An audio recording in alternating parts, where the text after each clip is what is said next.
tentang pengambilan keputusan berbasis nilai-nilai kebajikan. Di sini kami CGP Angkatan 8 diberi tugas untuk mewawancara 3 orang kepala sekolah. Salah satunya adalah kepala sekolah yang ada di sekolah CGP sendiri. Ya baik Bunda, untuk mengefisiensikan waktu, saya langsung mewawancara Bunda terkait masalah yang pertama adalah bagaimana Bunda dapat mengidentifikasi kasus-kasus yang merupakan dilema etika atau rujukan moral. Dalam mengidentifikasi kasus-kasus yang ada di sekolah, setiap hari kami selalu memeriksa guru, dalam artian guru yang hadir tidak hadir hari ini, itu setiap hari biasanya.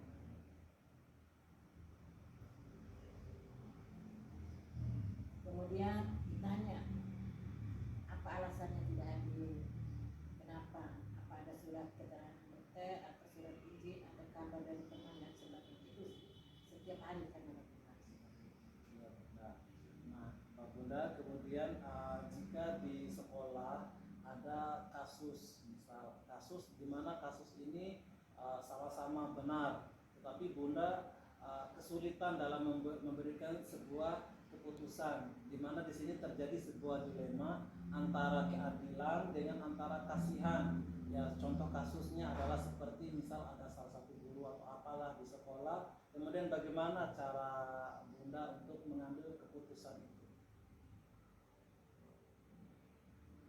Seperti apa yang ditanyakan terkait dengan kasus guru yang bersangkutan. Seorang guru pada dasarnya itu tetap berlaku sebagai guru. Tingkah lakunya, kehadirannya, disiplin dan tanggung jawabnya. Pada suatu saat ada kendala dalam melaksanakan tugas.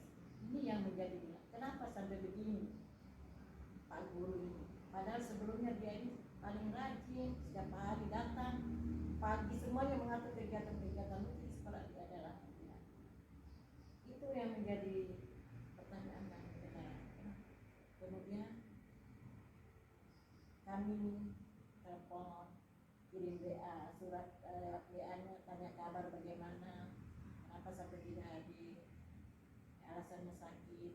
Ya, kalau sudah sembuh datang ke sekolah, ya. Kemudian begitu juga selang beberapa hari seperti itu lagi. Kemudian dia sakit, katanya sakit. Kalau memang sakit, mana surat keterangan dokter? Kirim surat keterangan dokter. Karena gurunya kan guru sertifikasi. Sementara kelas yang dia pegangi anak-anak tidak ada keliaran, tidak ada yang mengganti, guru-guru pas. Itu yang menjadi berat. Tetapi suatu saat kami berpikir kenapa satu hal ini terjadi. Ini memang benar-benar guru ini sakit. Kemudian kami kolaborasi dengan pengawas bahwa melaporkan guru ini sering tinggalkan sekolah dan sakit. Apa yang kami akan lakukan? Kemudian kami lakukan adalah dengan beritahu kepada pengawas bahwa guru ini sering tinggalkan sekolah dan sudah ada keterangan dokter bahwa beliau ini gurunya adalah sakit permanen dan sudah diberikan surat teguran, ternyata benar-benar sakit. Lalu dalam hati kami berpikir bagaimana dengan kelanjutan kehidupannya. Begitu. Kemudian Bunda, apakah hal-hal yang Bunda lakukan selama ini itu dianggap efektif atau bagaimana Bunda dalam menangani kasus-kasus yang dilema etika seperti itu? Saya kira efektif. Efektif ya. Kenapa? Setelah saya melakukan seperti itu, guru-guru merasa ada masalah, bahkan guru sering telat atau saya panggil depan di ruangan. Kenapa saya tanyakan sebagai saya berperan sebagai IKK, berperan sebagai keluarga dan berperan sebagai kepala sekolah, menanyakan apa sampai saya terlambat seperti ini. Kalau yang dilakukan lagi ngaji. Keesokan harinya rajin lagi seperti itu. Siap, Bunda. Kemudian Bunda sangat menarik sekali ini. Tentu ya Bunda ya, pada saat Bunda memberikan sebuah keputusan, ada nggak tantangan-tantangan yang terjadi? Kemudian bagaimana cara Bunda untuk menyelesaikan tantangan itu? Tantangannya banyak. Salah satunya tantangan, contoh soal tadi ya, kasus guru yang sertifikasi tadi. Iya, Bunda. Tantangannya itu bagaimana di depan teman-temannya, Iya. ya kan? Di Iya, depan benar. teman-teman, ini dia dapat sertifikasi, terus gimana ini kelasnya kosong terus, sementara teman sama-sama juga. Pasti ada perkataan dalam hati teman gurunya itu yang merasa dianaktirikan. Iya.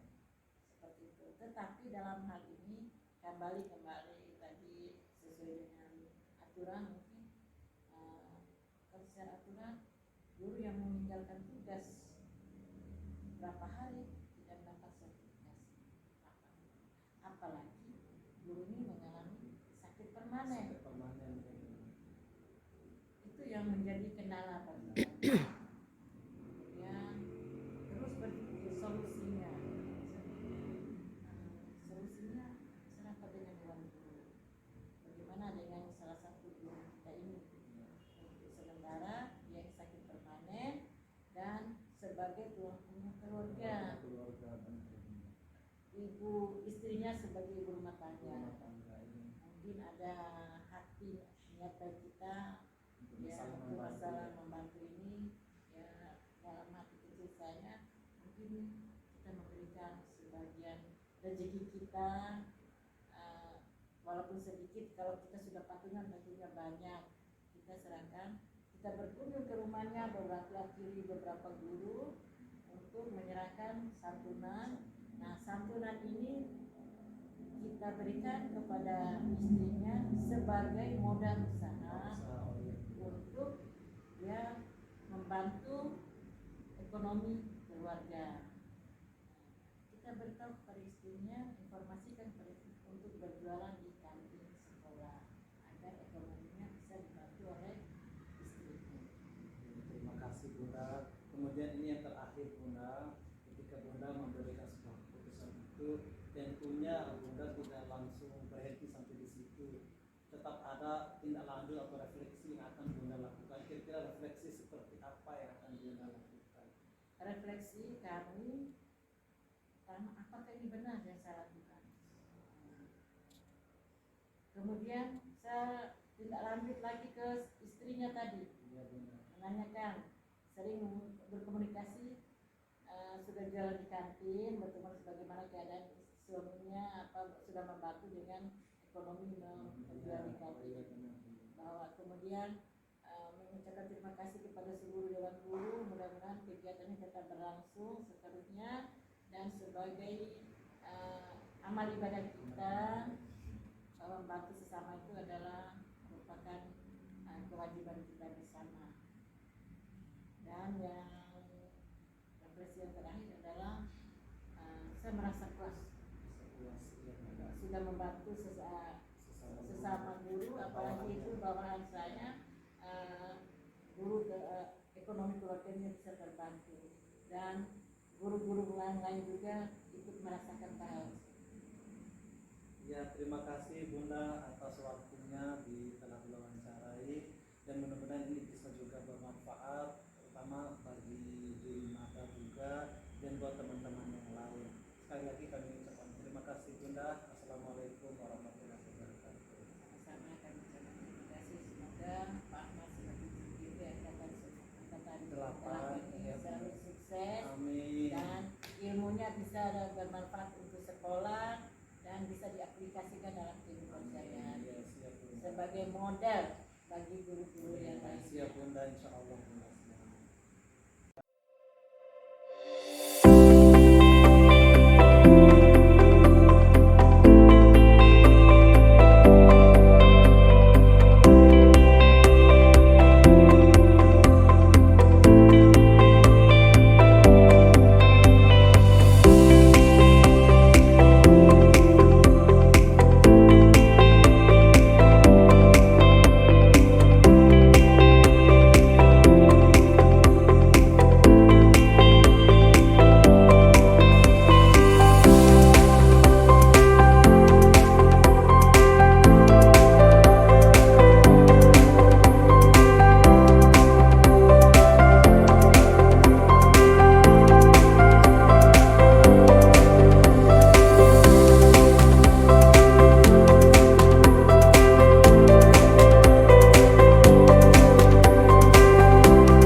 Waalaikumsalam warahmatullahi wabarakatuh, Pak Ahmad. Alhamdulillah baik ini Pak Ahmad.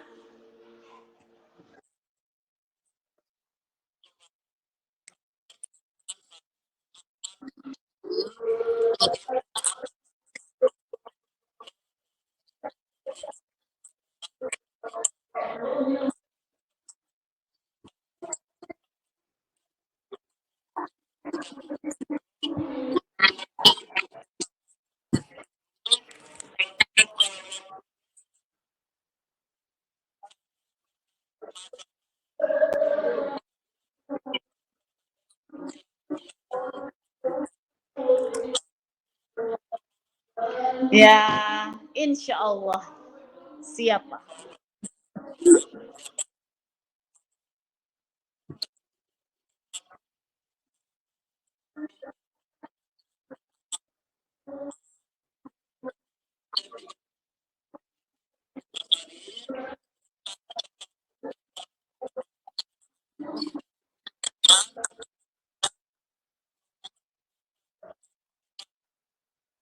Alhamdulillah.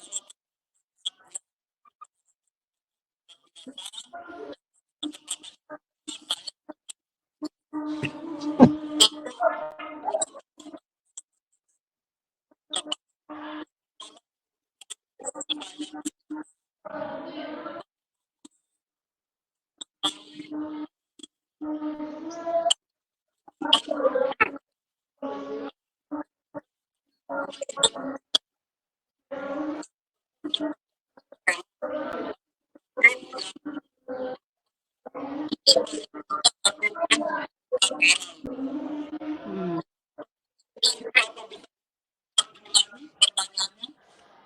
Ya, pertanyaannya sudah cukup jelas, Pak Ahmad.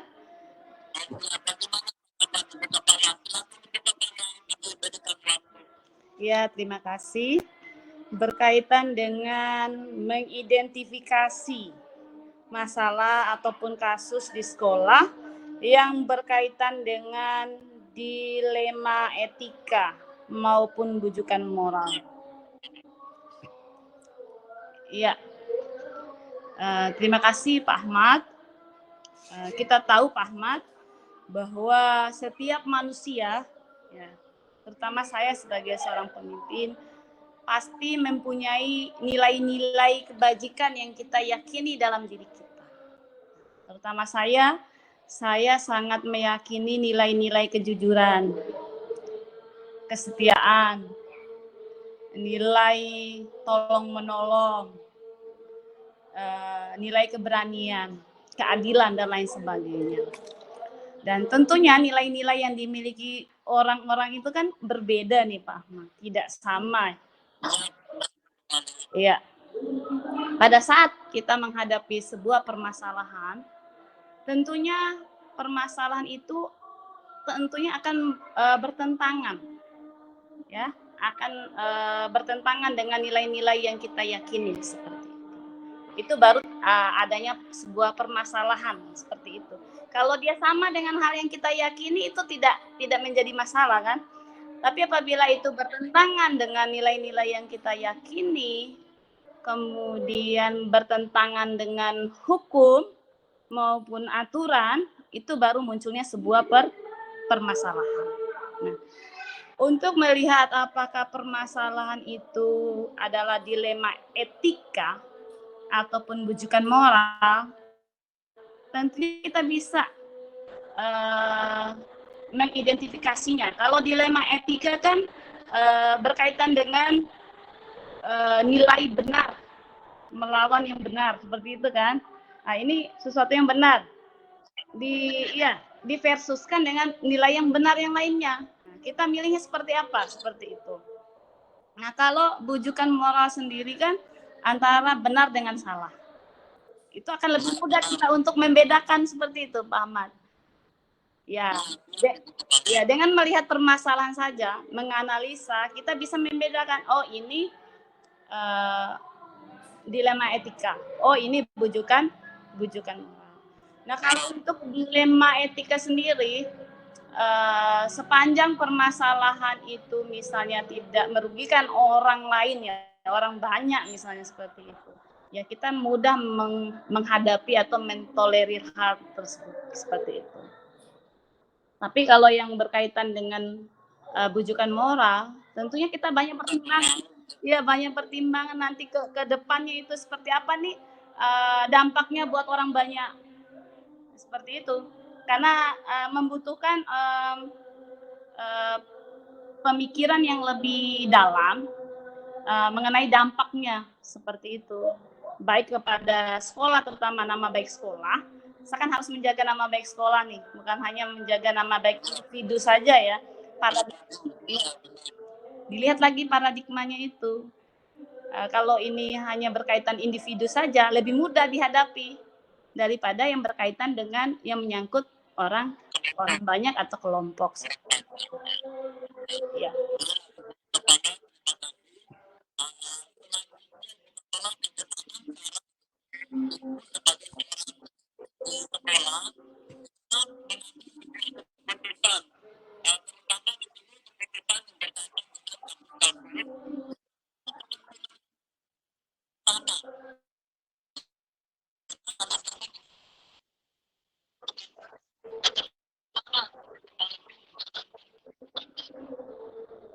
Iya.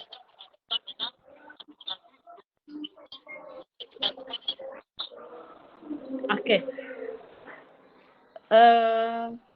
Kita ambil contohnya permasalahan saya kemarin. Pada saat Pawerimpu ya, Pak Ahmad ya.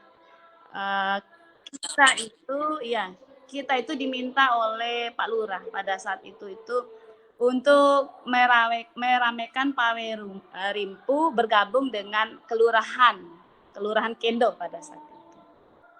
Sementara pihak Dinas Dikpora juga mengharapkan kita ini bergabung dengan Dinas Dikpora seperti itu. Nah, sama-sama baik nih kan.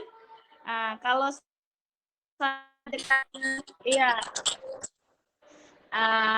antara kesetiaan itu ya, kesetiaan, dedikasi kita ya, nilai kebaikan, dedikasi dan pengabdian kan sama-sama baik nih.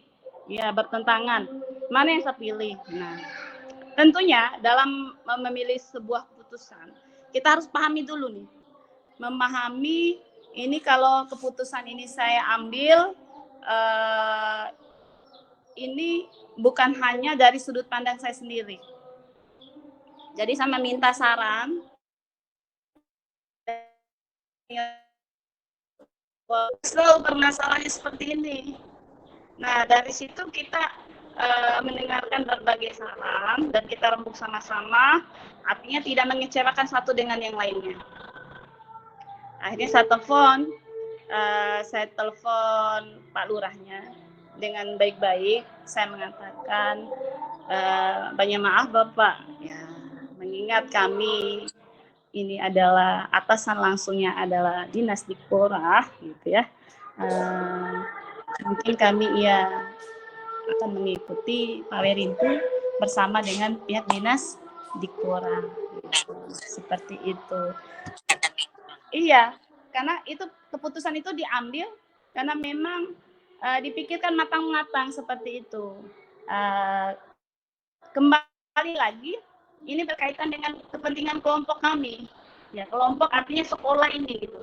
Kalau kita tidak mendengar, ya bagaimana dengan nama baik sekolah kami kan seperti itu. Itu.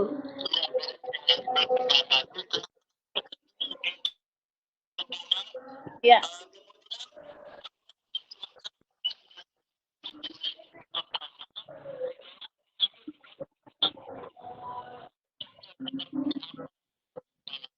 Iya. Langkah-langkah dalam pengambilan sebuah putusan, tentunya kita harus memahami dulu nih bagaimana cara berpikir kita terhadap sebuah permasalahan. Nah, kita melihat dulu permasalahan ini hanya melibatkan perorangan atau kelompok. Seperti itu yang pertama. Kalau melibatkan perorangan itu bisa diselesaikan secara personal seperti itu. Tapi kalau udah menyangkut kelompok, artinya kepentingan bersama nih, rasa keadilan untuk semua, itu itu harus hati-hati dalam mengambil keputusan. Kemudian kita harus juga memikirkan keputusan yang kita ambil ini berpengaruh untuk jangka apa, jangka pendek atau jangka panjang. Nah, kalau hanya misalnya jangka pendek tidak mempengaruhi keputusan selanjutnya, kebaikan dan istilahnya kepentingan sekolah, ya kita pikirkan itu juga. Kemudian kembali lagi pada mengambil keputusan itu kan ada beberapa prinsip, Pak Ahmad. Prinsip rasa kasihan kita kah? Kita melihat ini. Kemudian apa berprinsip pada aturan kah? Atau berprinsip pada ingin hasil akhirnya saja, seperti itu.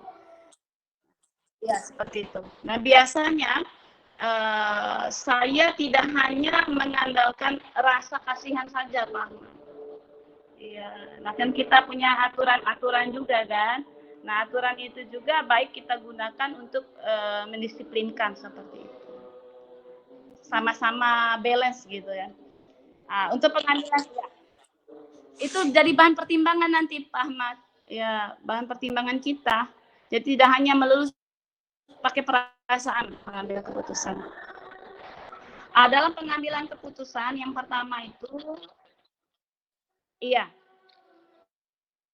kayak Pak Ahmad tadi, untuk menentukan ini permasalahan apa, apakah dilema etika atau bujukan moral, tentunya kita harus memahami nilai-nilai apa yang terdapat di dalam permasalahan tersebut, seperti itu. Nah, kalau nilai-nilai keadilan, kemudian versuskan dengan nilai misalnya tolong menolong, misalnya sama-sama benar kayak gitu ya, oh berarti dia dilema etika ini, seperti itu. Kemudian kita lihat lagi yang terlibat di dalam permasalahan itu siapa saja. Misalnya bukan hanya pihak sekolah nih yang dilibatkan. Ternyata misalnya ada pihak dinas Dikbora. Wah, ini lebih lagi nih. Berarti harus dipikirkan nih dampaknya gitu. Kemudian selanjutnya kita harus mengumpulkan bukti-bukti yang menunjang daripada keputusan kita. Bukti-bukti bisa berupa dokumen, berisa foto-foto, seperti itu untuk yang menguatkan. Kita ambil misalnya permasalahan sekolah, misalnya guru gitu ya. Penting kita juga harus mempunyai kayak bukti absen dan lain sebagainya ya. Di saat kita mengambil keputusan bukan hanya sebatas karena rasa kasihan tadi, tapi kita tidak mengingat bahwa kita ini punya bukti dalam pengambilan keputusan. Jangan sampai orang punya bukti tentang kita, kita istilahnya misalnya permasalahan kita hadapi di sekolah tentang guru misalnya kedisiplinan, kan ada buktinya itu Pak Ahmad. Iya, harus ada buktinya.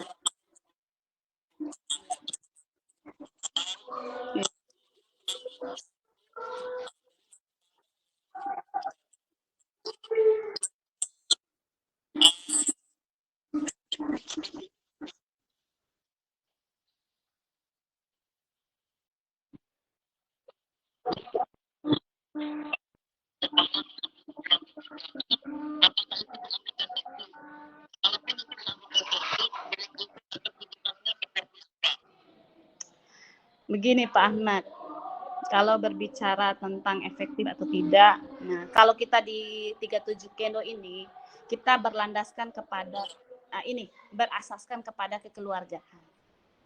Jadi rasa menghargai satu sama lain itu harus menjadi landasan kita dalam mengambil sebuah keputusan. Iya, seperti itu. Jadi keputusan yang kita ambil misalnya di dalam pembelajaran itu melibatkan masukan dari semua guru yang ada di situ. Jadi bukan hanya kepentingan kepala sekolah saja seperti itu. Begitu juga kalau ada yang kaitannya dengan misalnya masalah siswa, masalah guru, kembalinya lagi kepada rapat, masukan bersama, seperti itu. Jadi nanti keputusan itu, jadi keputusan nanti memuaskan semua pihak, misalnya kayak gitu, sehingga tidak ada yang merasa dirugikan, gitu sih. Tidak ada dusta di antara kita, seperti itu, harus terbuka.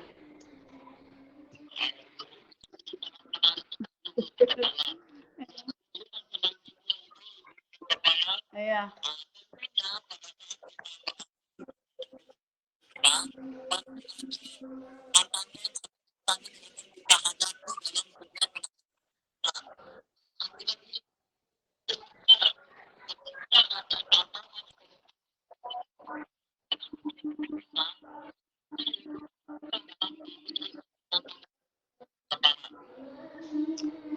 Tantangan ya.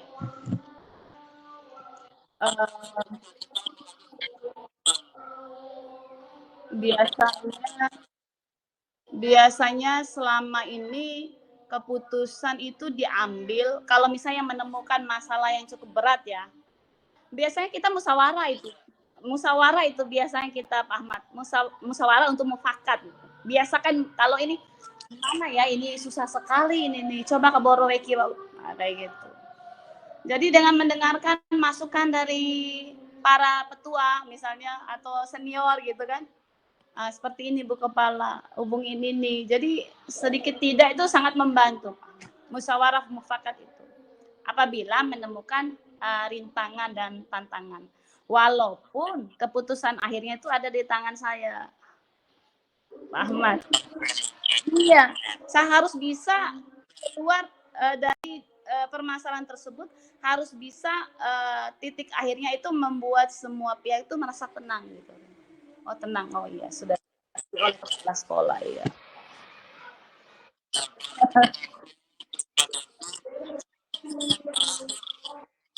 Ya,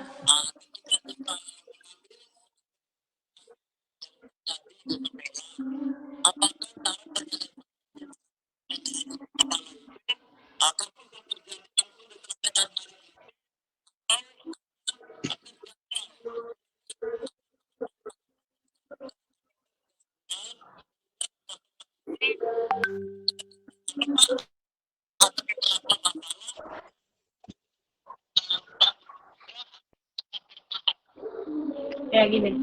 Tergantung kasusnya nih, Pak Ahmad. Misalnya gini, ada kasusnya, ya tergantung kasusnya. Misalnya ada kasus gini, ada kedua orang guru misalnya berantem misalnya, kan nggak mungkin ditunda sama kita itu, ya kan? Ya berarti penanganannya cepat itu hari itu. Eh, iya kalau yang itu ya tinggal tinggal kita nih panggil nih. Nggak usah perwakilan-perwakilan, panggil aja langsung orangnya. Eh, ya, tapi kita buat kesepakatan dulu. Kita ini lagi berbicara dalam lingkup akademis.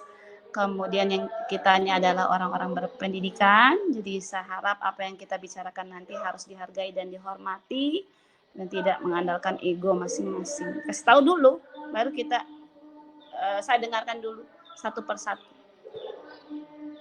Jangan pakai emosi gitu, baperan gitu. Dengarin satu salahnya apa dan bagaimana. Seperti itu, Pak Ahmad. Hari itu juga. Nah, kalau misalnya permasalahannya itu yang kayak misalnya bangunan, sarana prasarana, misalnya itu kan kalau pembangunan kan sudah ditangani ya oleh pihak kedua. Kalau kita langsung kan penerima nih, kita nih hanya penerima. Uh, kalau ada permasalahan seperti itu ya harus terjadwal, buat undangan, menemukan istilahnya berbagai pihak untuk disatukan dalam suatu forum.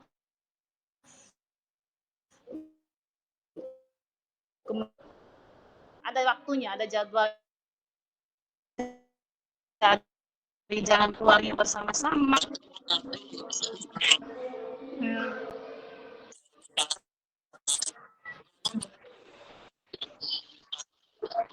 Yeah.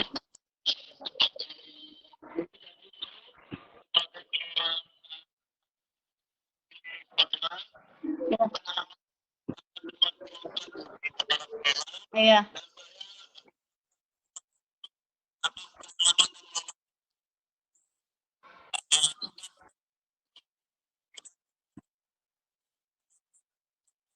Amin.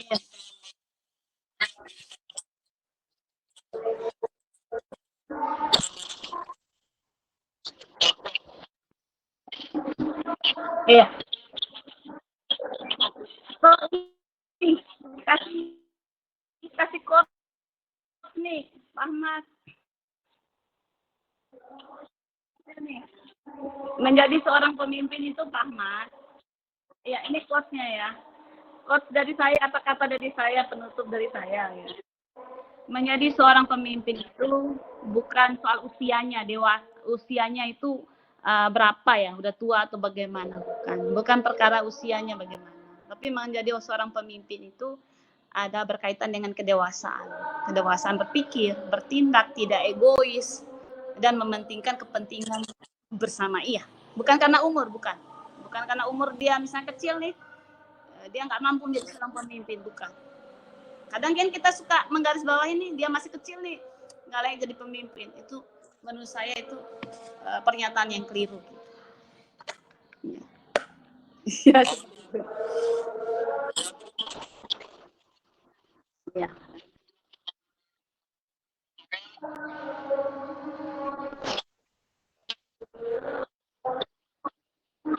Iya,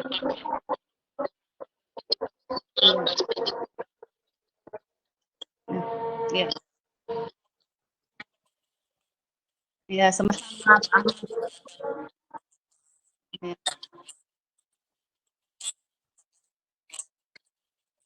Waalaikumsalam warahmatullahi wabarakatuh.